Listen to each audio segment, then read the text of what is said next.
Glimpse of India मतलब होता है भारत की झलक।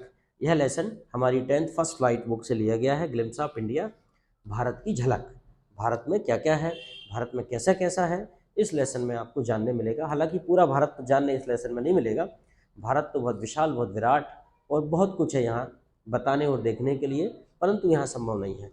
तो मुझे आपसे एक छोटी सी शिकायत है कि आप लोग जो है वीडियो पर प्रतिक्रिया नहीं देते। वीडियो कैसा लगता है, अगर अच्छा लगता है तो प्रतिक्रिया दीजिए, और संभव हुआ तो हम आपको वार्षिक परीक्षा के पहले इस पर पेपर अपलोड करेंगे, जो संभावित पेपर होगा जिसमें काफ़ी क्वेश्चन आने की पूरी पूरी संभावना होगी।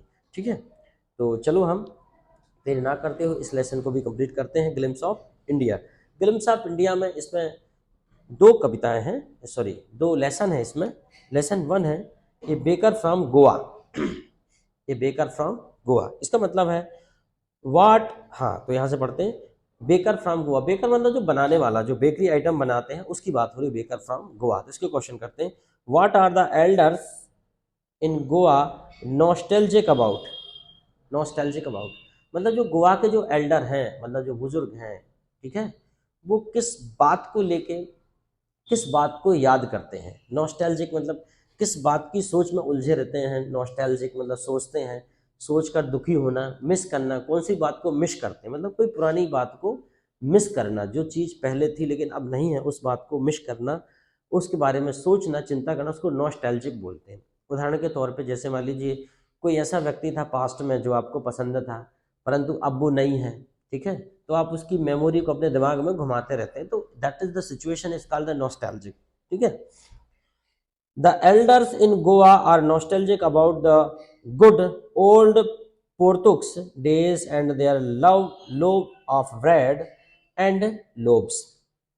ठीक है, मतलब यह है कि जो ओल्ड मैन है गोवा के, जो पुराने जो पुर्तगाली लोग थे उनके द्वारा बनाए गए, उनके द्वारा बनाए गए उनके प्रेम और उनके ब्रेड, और उनके ब्रेड के लोब्स। लोब्स मतलब होता है टुकड़ा, ब्रेड खाना, ठीक है, मतलब उनके ब्रेड के जो स्वाद को याद करके वो नॉस्टैल्जिक रहते हैं कि कितना अच्छा समय था, पुर्तगाली क्या ब्रेड बनाते थे, उनका क्या स्वाद होता था।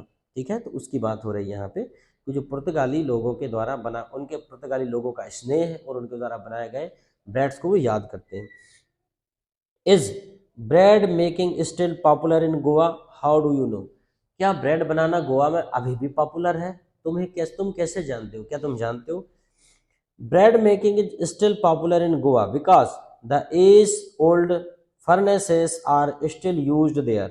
Many mixers, molders and the bakers are a part of Goan public. मतलब ये कह रहे हैं कि हाँ अभी भी गोवा में जो गोवा में ब्रेड बनाना अभी भी पॉपुलर है।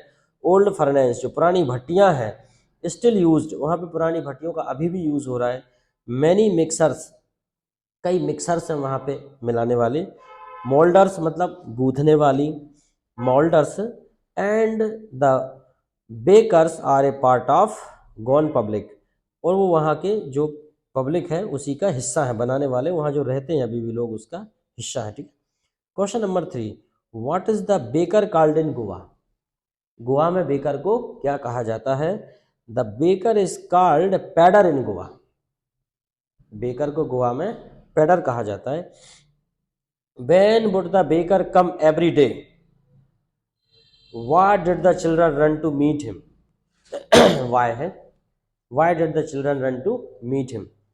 When would the baker come every day मतलब बेकर जो है वो कब आता है, हर दिन, और बच्चे क्यों उसके पीछे भागते हैं। तो देखो, the baker would come every day once in the morning and then after selling his bread the children run to meet him for the bread bangles. ठीक है, मतलब ये है कि the baker would come every day once in the morning, once in the morning, baker सुबह morning में आया करता था। Then after selling his bread, और उसके जब ब्रेड बिक जाते थे, the children run to meet him for the bread bangles, और बच्चे जो है ब्रेड बैंगल्स के लिए, मतलब ब्रेड की चूड़ियाँ टाइप की होती थी, उनके लिए बच्चे उनके पीछे दौड़ते थे। शायद वो बच्चों को फ्री में दे देते होंगे।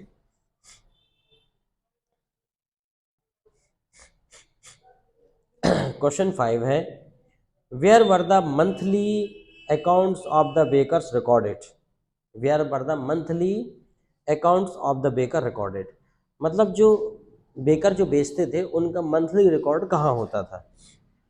The monthly accounts of the baker were recorded on the walls in pencil, मतलब बेकर कितने ब्रेड लिए, कितने पैसे चुका दिए, उसका हिसाब जो है पेंसिल से लोग दीवारों पर लिख लिया करते थे, ठीक है, ये उनका रिकॉर्ड होता था पेंसिल में। क्वेश्चन नंबर 6 है, what does a jackfruit like appearance man, जो कटहल के जैसा दिखने वाला आदमी था, what does jackfruit like appearance man, दिखने वाले आदमी से क्या तात्पर्य है। व्हाट डज मतलब क्या करता है, जो कटहल के जैसा दिखने वाला आदमी क्या करता है। What does jackfruit like appearance man,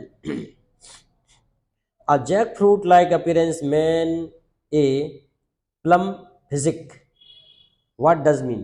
तो देखिए जो कटहल के जैसा दिखने वाला आदमी पूछ रहा है कि कटहल के जैसा दिखने वाला आदमी से क्या तात्पर्य है, तो ये है कि कटहल के जैसा दिखने वाले आदमी से तात्पर्य है कि प्लम फिजिक मतलब गोल मटोल आदमी, प्लम फिजिक गोल मटोल।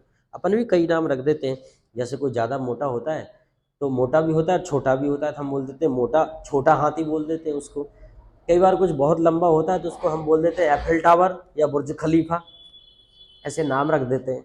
कई बार जो है कोई बहुत ज़्यादा दुबला पतला होता है तो हम उसके लिए कुछ भी बोल देते हैं, मरा हुआ बोल देते हैं, मरी मुर्गी बोल देते हैं, कभी कोई भिंडी बोल देता है, तो ऐसा बोलना नहीं चाहिए पर बोल देते हैं लोग, ठीक है। क्वेश्चन नंबर 7 है, is bread an important part of गोवंस life, how do you know this, क्या ब्रेड गोवा के लोगों की ज़िंदगी में एक महत्वपूर्ण हिस्सा था, कैसे आप इसे जानते हैं।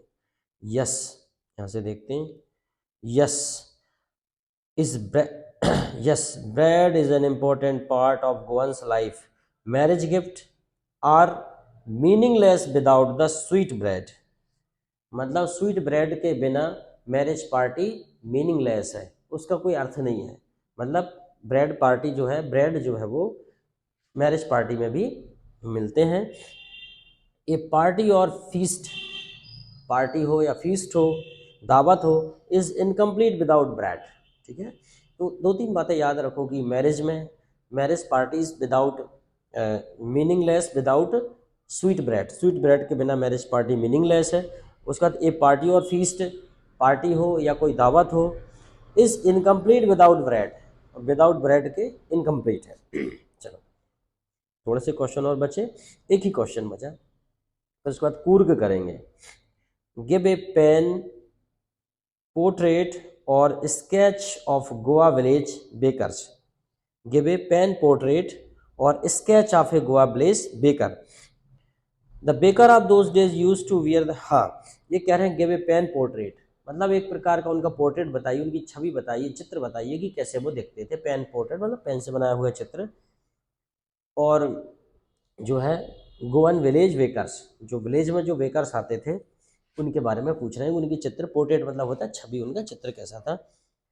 The baker of those days use to wear the kabai, वो कबई पहनते थे, कबई मतलब एक लंबा सा कुर्ता टाइप का पहनते थे, कबई।